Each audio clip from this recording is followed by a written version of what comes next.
Alright, it's 19th of May, and these bigger fly traps have been growing for a good 10 weeks.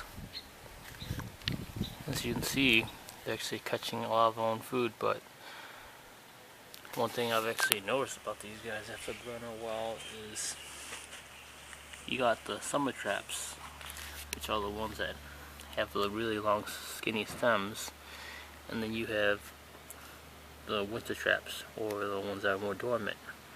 But one thing that I found that was really interesting is the ones that the smaller trap plants, they seem to only exclusively produce the small like fatness, like the winter traps. Well, they make relatively big traps, but it's really small short leaflets, and it seems to be consistent with all of them. For example, this one's still producing them, but it's still getting a little bit bigger, but it should be pretty close to starting to produce long summer ones. And it is definitely summer because it's averaging about 85 degrees in the daytime and close to 70, 72 at night. And these dcxl fly traps are doing awesome. For example, these two, they were once together, and I was able to separate them yesterday. And so were these two right here. It was a bottom part, or actually more like the middle part of a rhizome, which produced 2 growth points. And since they were both producing traps and already starting to catch food, as you can see here, decided that it was about time to get them separated. And sometimes when I separate them, they're gonna produce even more growth points.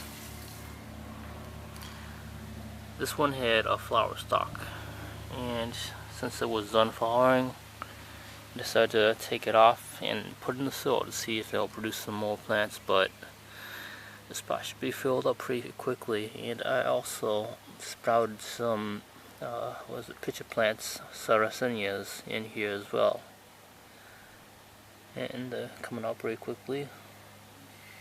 And here is my SD Kronos plants. I've divided this guy up into about 10 parts by now.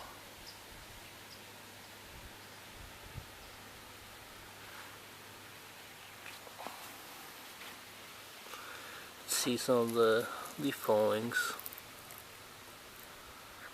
As you can see here, this leaf folding is already producing a little rootlet, and it's hard to tell, but there's 2 clearly formed leaves or leaflets. And make sure I get it back. Every time I touch them, I'll make sure I put them back in where they were. And here's another leaflet. This one's not quite as developed, but it is definitely striking. This is actually the biggest leaf falling, but seems like it's the slowest. That's fine. As long as it's not rotting away, it should eventually produce a division. And this is a bottom part of the SD Kronos, which is actually producing a few traps already.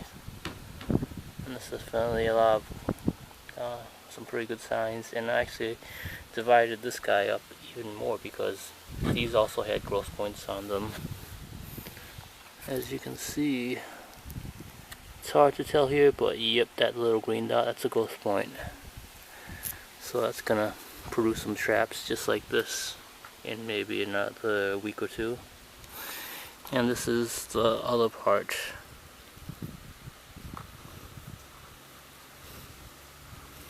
This has another growth point too.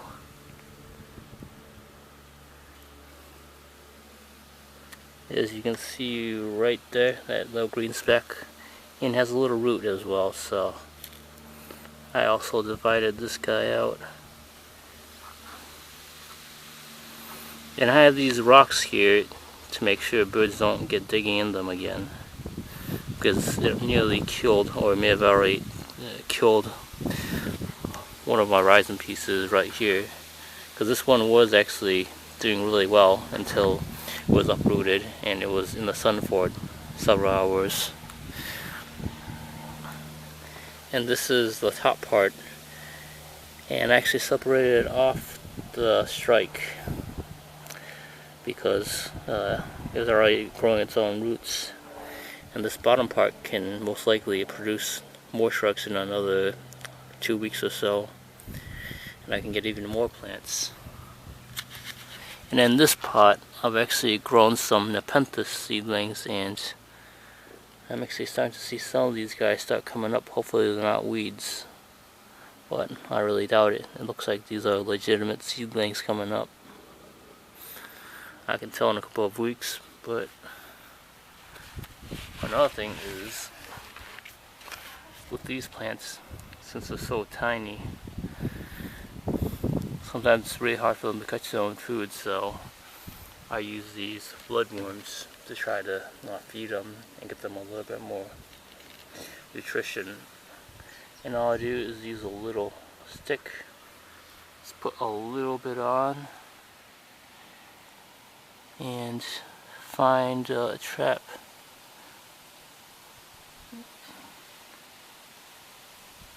And just, I try to make sure I feed it no more than about a third the size of the trap, so because if I feed it too much, the trap's just gonna rot away and die out because it can't handle too much food.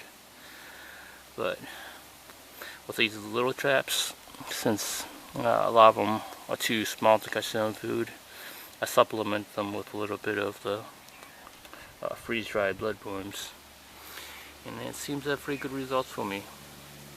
Once they start catching their own food, I usually leave them on their own because, as you can see, most of them are closed, which means they've caught flies or whatever insects I have flying around here.